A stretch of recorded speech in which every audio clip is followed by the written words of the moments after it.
بسم اللہ الرحمن الرحیم۔ ناظرین السلام علیکم ورحمۃ اللہ۔ ناظرین ایپیسوڈ نمبر 1 ہے اور وی لاگ نمبر ہے 388۔ پہلی قسط ہم آپ کے سامنے رکھ رہے ہیں، پیج ہے 411۔ ناظرین معارف القرآن جلد 2، سورۃ النساء نمبر 4 اور آیت نمبر ہے 38 یعنی 38 نمبر جو ہم آپ کے سامنے پیش کرنے کو جا رہے ہیں۔ ناظرین یہ ہے قرآن کریم، روزانہ کی بنیاد پر ہم آپ کے سامنے رکھتے ہیں اس کا ترجمہ، تشریح اور تفسیر اور تلاوت کلام پاک۔ ناظرین اس کتاب کا ٹائٹل ہے معارف القرآن جلد نمبر 2، سورۃ آل عمران سے لے کر سورۃ النساء تک، پارہ نمبر 3 کا رکوع نمبر 9 سے لے کر پارہ نمبر 6 کا رکوع نمبر ہے 4۔ رائٹر اس کتاب کے ہیں حضرت مولانا مفتی محمد شفیع صاحب عثمانی رحمۃ اللہ علیہ، مفتی اعظم پاکستان۔ نحمده ونصلی علی رسولہ الکریم، بسم اللہ الرحمن الرحیم۔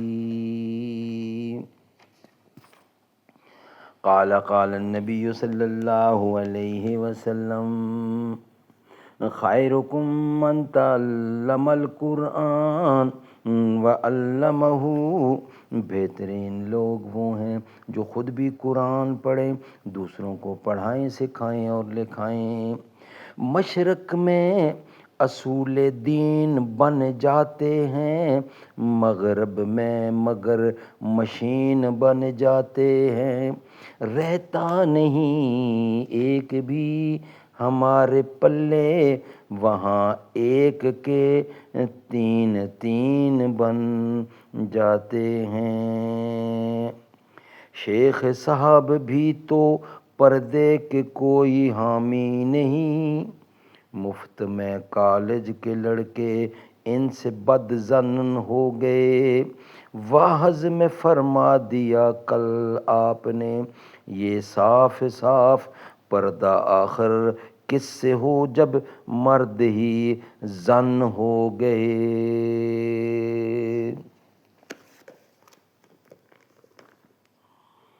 ناظرین یتیم اور مسکین کا حق، یہ ہیڈنگ ہے، سب ہیڈنگ۔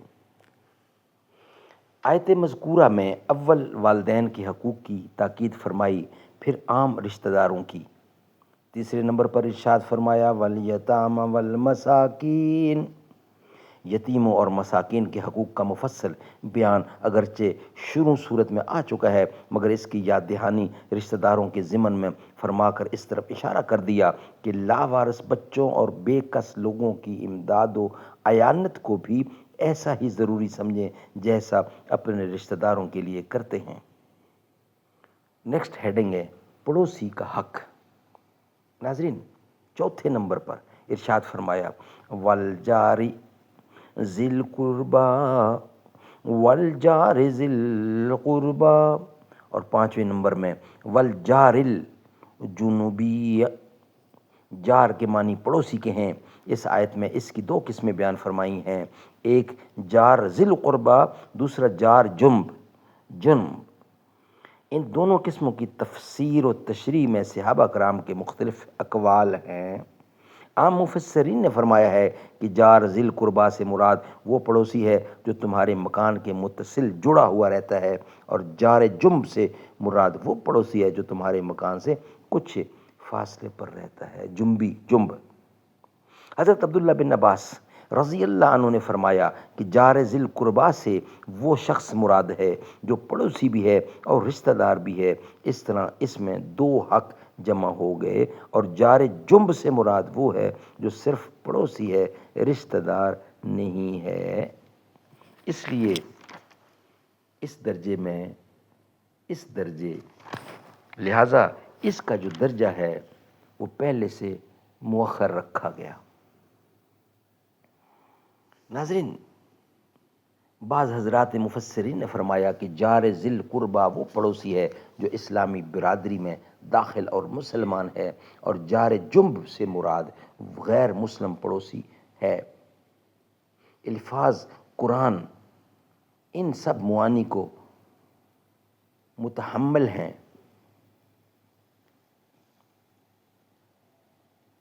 اور حقیقت کے اعتبار سے بھی درجہ میں فرق ہو جانا امر معقول ہے۔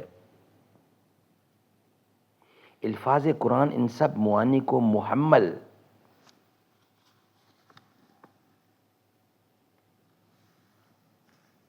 اور حقیقت کے اعتبار سے بھی درجے میں فرق ہو جانا اور امر معقول ہے اور معتبر ہے، اور پڑوسی کے رشتہ دار یا غیر ہونے کے اعتبار سے بھی، اور مسلم اور غیر مسلم ہونے کے اعتبار سے بھی، اور اس پر سب کا اتفاق ہے کہ پڑوسی خواہ قریب ہو یا بعید، رشتہ دار ہو یا غیر مسلم ہو یا غیر مسلم ہو یا مسلم ہو، بہرحال اس کا حق ہے بقدر استطاعت کہ امداد و اعانت اور خبرگیری لازم ہے۔ ناظرین، البتہ جس کا حق علاوہ پڑوسی کے دوسرا بھی ہے، وہ دوسرے پڑوسیوں سے درجے میں مقدم ہے۔ ایک حدیث میں خود رسول اللہ صلی اللہ علیہ وسلم نے اس کو واضح فرما دیا ہے۔ ارشاد فرمایا کہ بعض پڑوسی وہ ہیں جن کا صرف ایک حق ہے، بعض وہ ہیں جن کے دو حق ہیں، اور بعض وہ جن کے تین حق ہیں۔ ایک حق والا پڑوسی وہ غیر مسلم ہے جس سے کوئی رشتہ داری بھی نہیں ہے۔ دو حق والا پڑوسی وہ ہے جو پڑوسی ہونے کے ساتھ مسلمان بھی ہے۔ تیسرا حق والا پڑوسی وہ ہے جو پڑوسی بھی ہے، مسلمان بھی ہے اور رشتہ دار بھی ہے۔ سبحان اللہ۔ رسول کریم صلی اللہ علیہ وسلم کا ارشاد ہے کہ جبرائیل امین ہمیشہ مجھے پڑوسی کی رعایت و امداد کی تاکید کرتے رہے، یہاں تک کہ مجھے یہ گمان ہونے لگا کہ شاید پڑوسی کو بھی رشتہ داروں کی طرح وراثت میں شریک کر دیا جائے گا۔ بخاری و مسلم کی یہ حدیث ہے۔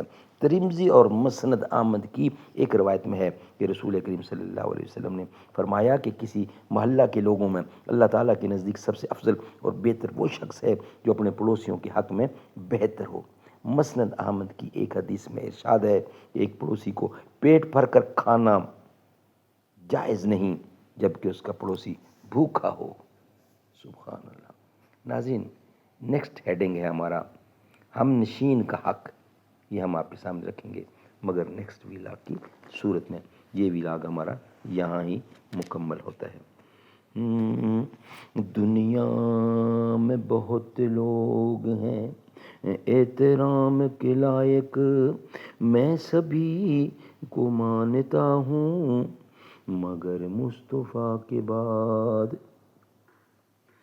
صدیق اکبر کی ہے تو بیٹی، رسول اکبر ہے تیرے شوہر۔ صدیق اکبر کی ہے تو بیٹی، رسول انور ہے تیرے شوہر۔